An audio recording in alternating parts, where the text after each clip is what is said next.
அழகு மிகுந்த ராஜகுமாரி மேகமாக போகிறாள்.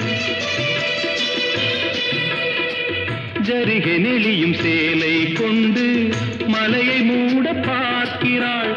பள்ளம் சிலர் உள்ளம் என ஏன் படைத்தான்